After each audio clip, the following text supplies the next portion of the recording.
Hello friends, let's get right into it. I have a new stock in my portfolio, CoreCivic. For those of you familiar with my portfolio, you already know I own GEO Group, and CoreCivic might be familiar to you since CoreCivic is GEO Group's competitor.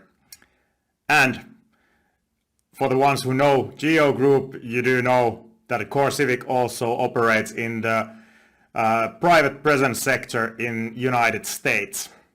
So what I have done is that I have increased my exposure to this sector.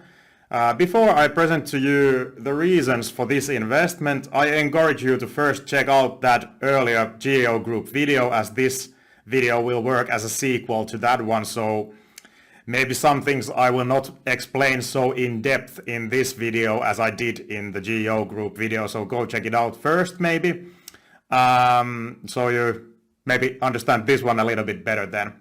But without further ado, let's begin. Like GEO Group, CoreCivic also used to be a high dividend paying REIT earlier, but has now terminated their REIT status, as has GEO Group done too. Why? They too have big debt like GEO Group, and by letting the REIT status go, CoreCivic can now focus on paying down the debt instead of paying dividends, which is the only correct course of action in my opinion in the state both companies are today. Both have too recently restructured their debt in order to avoid any scenarios of forced selling of their assets in the faces of possible looming bankruptcy. I would like to go even as far as saying the bankruptcy fears with both of these are now pretty much behind. And despite Democrats in the US promising to end private presence already since Obama was in the office, the fact is that these two are still here, operating, doing business, and I predict their importance for government to grow in the future, in the near term even, possibly forcing even Democrats to rethink their attitude towards private presence in the United States. Again, should Republicans take the offices next, this could work as a catalyst for the stock of both companies, GEO Group and CoreCivic, since Republicans do not see private presence as such a troublemakers as Democrats do in the United States. Why do I say Democrats would need to rethink their attitude towards these two? It is all about capacity, and capacity in this somewhat dark industry, one might describe it. There is no society on earth still that can operate without presence, so how I view this industry, these companies, I view them as necessity products myself. As governmental presence get old and building of new ones is difficult, and now with the rising inflation, rising costs, even more difficult than it used to be, it starts looking like GEO Group and CoreCivic's capacity will be needed also in the future. Clearly, there are political risks involved in these investment cases, but that is also the contrarian reason I believe these two are trading cheaper than what they should be trading at the moment. In investing, it is always about the exposure one is willing to have in certain stock in certain situation. It is always about the risk-reward ratio. Every company has an intrinsic value, no matter what kind of company it is, no matter what kind of industry it is operating at. And once the price is low and permanent loss of capital is not likely, it might be a good time to buy, and this is something I'm seeing in GEO Group and CoreCivic. This is my play on these two investments. It comes down to the assets, in other words, presence GEO and CoreCivic own. Even though they would need to end their business eventually, assets they possess are of higher value than what the market caps of the two imply today, in my opinion. If they liquidate all their assets, these companies, in my opinion, should be more valuable than what they are trading today. Why? Let me justify a little bit through CoreCivic. CoreCivic recently sold to the government their McRae Correctional Facility with 1,978 beds. The sale price per bed was $66,000. If you would use this number to calculate the value of all CoreCivic's beds, all 70,000 of them, you would end up in the value of the company being $4.6 billion. CoreCivic's market cap is today around $1.1 billion. There is a big gap. And the managers of the company evaluated in their earnings call that the 66,000 per bed is a fair number to use in valuating all of their assets, and even state that with this number the company's stock price should be around $29-30 per share. The stock price is now around $10 per share. There's your upside according to the management, but always take this with a grain of salt when these kind of estimates come from the management, any management of any company, I would say. By the way, with the money received from the sale, CoreCivic plans to do buybacks also, thus returning value to shareholders in that way. And let's return for a short while back to this McRae facility still. The sale price of that facility was $130 million. What was the value of the facility in the books of CoreCivic? Around 83 million. So the facility sold with plus 57% higher valuation than it was marked in the books of the company. That is something for us all to think about. Imagine if this would be the case with many other facilities owned by CoreCivic. As building and maintaining governmental facilities becomes increasingly more expensive with inflation, it is not impossible to think that with the GEO Group and CoreCivic selling their assets to the government, it could be a win-win situation for both parties. Moreover, CoreCivic is now free cash flow positive, buying back shares, and under liquidation value in my opinion. From CoreCivic's current revenues, Biden and the government can Biden, Democrats, the government, whatever, can decide with 53% what happens to these returns. They control 53% of business of CoreCivic, but they have no control over remaining 47%, which is negotiated by the states themselves. While political risk is big in this investment, and one must know that, the political risk is at least somewhat limited by this dynamic between the government and the states. As CoreCivic ended paying of dividend, investors clearly did not like this, as they never do, and this contributed to the stock price decline. Turning the thing around, should CoreCivic announce continuation of the dividend, that could be a catalyst for the stock too.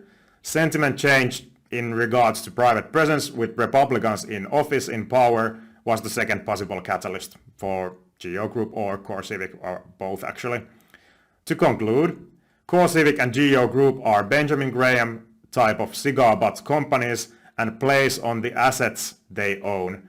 I believe the downside with these two is quite limited for the reasons I just mentioned, while there is still potential for a big upside. Now, as we do on this channel, let's check the Arctic Money criteria and ranking, Arctic Money ranking, after which we conclude this video with my updated valuation on GEO Group and the valuation of CoreCivic. Let's go. So on the screen now, the Arctic Money criteria, let's go. Do I understand the business and the industry? 0 to 5 points. I give 3. I have now read a lot about the industry after researching GEO Group and CoreCivic, so I have kind of a feel for the industry and the business. Second, does the business have moat? Well, this is difficult to answer, to be honest. In a way, moat would be 0 if government decides to build new facilities and GEO Group's and CoreCivic's capacity is not needed, but it seems that they are not doing it, so I guess I need to give some moat to the assets these companies own, so let's give it a 3 now. Could be 2, could be 3, let's give it a 3 for now on this point. Does the management team and the board have skin in the game? To be honest, not too much, quite little amounts when I checked it. And actually, I can share the statistic with you from Simply Wall Street. You can see it too yourself on the screen. Some amounts, but not that much. Let's give it a 1 point there and move forward to our insiders buying the stock. 0 points. No, they are actually only selling recently. And now I need to say that this is possibly, you do know, if you have been a follower of Arctic Money channel for a longer while, you do know that I put kind of a big value and weight on insider buying. I think it's a good signal sometimes, definitely an individual signal, and nobody should do their investing by only following what the insiders are doing. But I value it a lot, and I want to see insiders usually buying the stock because they are the people who have the best knowledge about the future of the company, most likely. So I give great value to this signal, but as said, it is only one signal among many one should consider when investing. And I'm doing actually an exception now myself. No insider buying, only selling happening. Hard to say what is the reason for this, but I would be more comfortable investing in CoreCivic, probably a bigger amount of money too than I already did, if I would see insider buying, but that hasn't happened. Nevertheless, I bought the stock even without this signal of insider buying, and let's just say that if I learn that the insiders start in the coming months to buy more of the company, I might add to my position on this, because this was kind of the only red flag for me around the stock. I need to admit that. Okay, let's move on. Are super investors buying or holding the stock? No, as some of you know, Michael Burry likes to play some kind of investing game with GEO Group and CoreCivic and has done so in the past, but then again, Michael Burry switches around his positions quite often, so he plays kind of a game I don't play, but still always interesting to hear what he has done. Always interesting to hear, but maybe don't try to copy him, since, as said, he changes his positions so often. Are people who I follow buying or holding the stock? Well, around my circle of people I follow, one seemed quite convinced that the opportunity with CoreCivic is now, so we're gonna give 2 points for that. Then finally, well, discounted cash flow is not the method I used in this valuation, it was more of an asset valuation, but nevertheless, I feel the company is trading very much under its intrinsic value, so out of, as you know in Arctic Money criteria, the most important point, the last point, the intrinsic value, from 0 to 20 points, I'm gonna give 18. And this all will result to total of 27. And let's now check next the ranking. And as you know, the ranking is done in specific points in time. So you understand that when I present to you this ranking, the points any company received during, how long have I been doing this ranking? A little bit under a year. You understand that the rankings and the points they score are time bound, obviously with the valuation very much to the current stock price, what it was at the time I did the valuation. But still, this ranking gives you a nice idea how I saw the company at the time. And as said, none of these rankings I'm going to present to you now are they are all under 1 year old. So you know what has happened to the stock price. You can go and check from my YouTube channel when I did the analysis, and you can see what was my thinking at the time. But here you can see the ranking now, and as we can see, CoreCivic lands to the sixth place. And as you can see, all the green ones are in my portfolio at the moment. Red ones are not there. Crocs was there briefly, but then the stock price went up so much I needed to sell it, so Crocs not in my portfolio anymore. CoreCivic at the 6th place. I felt like I needed to buy it into my portfolio, and so it is now in my portfolio, part of it. There you can see quickly what else is there. Portfolio update video probably coming in the near future for those ones interested, but let's not get too much deeper into that one. Let's return to that later.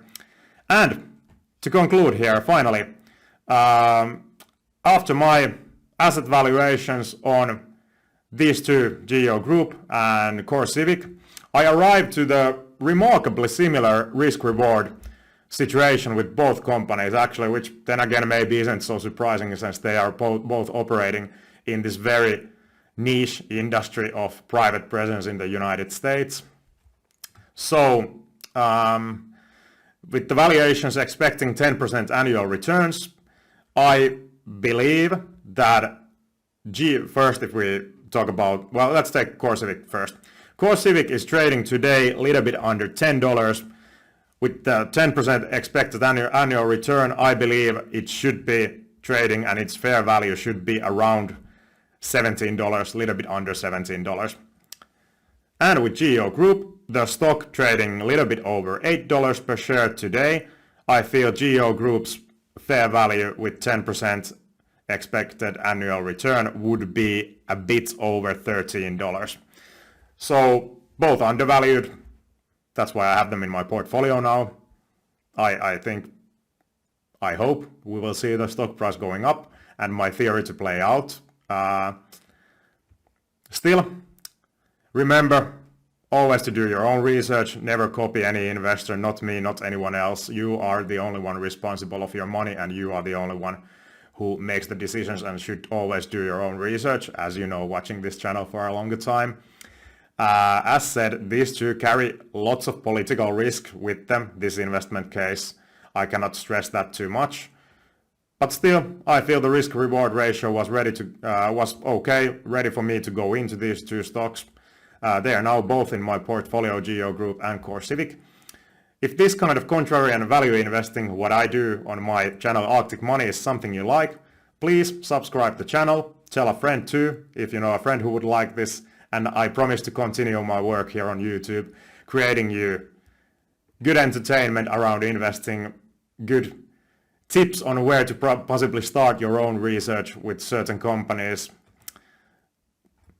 Give this video a like, give the channel a subscription, and I will continue doing this. Thank you for watching this one, and I hope to see you in the next video also. Bye bye.